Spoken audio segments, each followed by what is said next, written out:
ဒီတော့မှာအရန်ကို hot ဖြစ်နေတဲ့ iPhone 7 ရဲ့ series အကြောင်းကိုပြောပြတော့မှာပဲဖြစ်ပါတယ် iPhone 2025 series အကြောင်းနဲ့ပတ်သက်ပြီးတော့မှ iPhone ရဲ့ UN ကပြီးဆုံးသွားပါပြီဒီနေ့ကတော့ဒီကအချက်လက်တွေကိုတင်ပြသွားပါမယ်အပြောင်းအလဲတွေ model အသစ်တွေဈေးနှုန်းတွေနဲ့တင်အတွက်ဘယ်ဖုန်းကပိုတည်တော်တယ်လဲဆိုရင်ဒီနေ့ထည့်ပြောတော့မှာပဲဖြစ်ပါတယ်ဟုတ်ဒီ iPhone အကြောင်းကိုမပြောခင်မှာ Borado အနေနဲ့ဒီ follower လေးကိုကြီးပြီးလို့ရပါတယ်ဒါမှမဟုတ် YouTube မှာလည်း subscribe လုပ်ပေးဖို့တောင်းဆိုပါတယ်ခင်ဗျပြီးခဲ့တဲ့တစ်ပတ်လောက်မှာ iPhone ရဲ့2025 Line X စုပေါင်းကတော့၄မျိုးပါဝင်ပါတယ် iPhone 70 model ကတော့ပြင်အစင်အသစ်တွေပြီးတော့အစင်းမြင့် feature တချို့တိုးတက်လာပေမဲ့ပုံမှန်သုံးစွဲသူတွေတော့အစစ်မကြက်စစ်နဲ့ဈေးနှုန်းနဲ့ထွက်လာပါတယ် iPhone 70s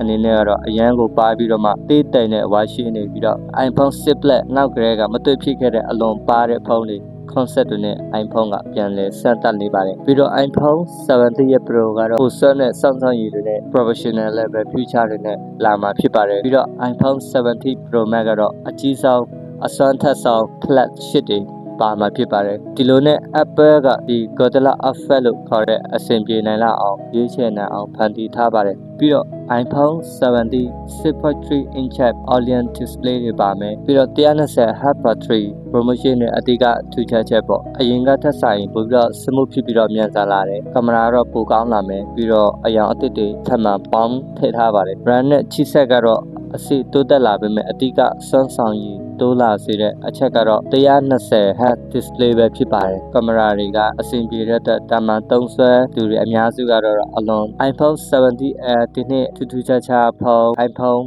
70s ကတော့အရင်ကိုထူးခြားတယ်အရင်ပါပြီးတော့အလွန်သေးတယ်အလွန်ပေါ့တယ်အရောင်အသစ်တွေလှပမယ်ပြီးတော့120Hz display တွေပါဝင်မယ်ကင်မရာရဲ့အားနည်းချက်ကတော့ကင်မရာတစ်လုံးနဲ့ပြီးတော့ multi lens မဟုတ်ဘူးဖြစ်နေတယ်ပြီးတော့ဖုန်းကလည်းပါတဲ့အတွက်ကဘက်ထရီကပိုသေးလာမယ်ပေါ့တို့ပေမဲ့အစမ်းတက်ချင်တဲ့သူတွေအတွက်ကတော့အစအသစ်ဖြစ်စမ်းတက်တဲ့ဖုန်းပေါ့ပြီးတော့ iPhone 70 Pro Max ကတော့အနောက်ဘက်ကဒီ design နည်းနည်းပြောင်းလဲသွားမယ်ပြီးတော့ triple camera system တွေပြီးတော့ pixel cloud တွေပြီးတော့ zoom တွေ video option တွေအသစ်တွေပါဝင်မယ်အသစ်နဲ့ဆန်းဆန်းရည်မြစ်တဲ့ဒီဆီလီကွန်ချစ်တွေထည့်သွင်းထားတယ်ပြီးတော့အရောင်အသစ်တွေထပ်မံရရှိနိုင်တယ်အထူးသဖြင့် orange color လှလှပပလေးတွေထွက်လာတယ်ပေါ့အရန်ကိုလည်းအရန်လည်းမိုက်ပါတယ်အရောင်ကတော့ main ကလေးရောင်နေတော့ဆန်တယ်ပေါ့တိတိတဲ့ဖုန်းပဲဖြစ်ပါတယ်တပ်ပုံလေးဗီဒီယိုကိုအရေးသေးလို့ရှင်တဲ့သူတွေပြီးတော့ဖုန်းနဲ့အလုပ်လုပ်တဲ့သူတွေတော့ကတော့တည်တော်မယ်လို့သူစီကတော့$800 1000 1100ပဲဖြစ်ပါတယ်ကျွန်တော်ကတော့မဝယ်နိုင်ဘူးဗျအဲမှာကျတော့အလွန်ပါတဲ့ဖုန်းမှာကြိုက်တဲ့သူတွေအတွက်ကကျတော့အဆင်ပြေမယ်လို့လည်းထင်ပါတယ်ကျွန်တော်အထင်နဲ့ကကျတော့ဒီ iPhone 70ပုံမှန်သုံးနေကြစံချိန်စံညွှန်းနဲ့ပြီးတော့ iPhone 3ကျင်တဲ့သူတွေအတွက်ကတော့တည်တော်တယ်ပေါ့ iPhone 70 Pro Max ကကျတော့ကင်မရာတွေဗီဒီယိုတွေစွမ်းဆောင်ရည်တွေအပြည့်လူချင်တဲ့သူတွေအတွက်ကကျတော့ကောင်းဆုံးရွေးချယ်မှုလို့လည်းသူကတင်ပြထားတယ်ပေါ့နော်ပြီးတော့ iPhone 40သုံးတဲ့သူတွေအတွက်ကကျတော့ဒီ iPhone 70ကိုအဆင့်မြင့်မယ်ဆိုရင်ပို့ပြီးတော့တော်တော်ကောင်းမွန်တဲ့တိုးတက်မှုကိုခံစားစေမယ် iPhone 70ရဲ့ line up ကဒီအခြေခံ70ပုံမှန်သုံးနေတဲ့သူအတွက်ကြတော့အဆင်ပြေဆုံးပေါ့ Apple ရဲ့အသစ်ဆက်လက်ထားတဲ့ပါလော်တဲ့ model တွေကအရင်မိုက်ပါတယ်ပြီးတော့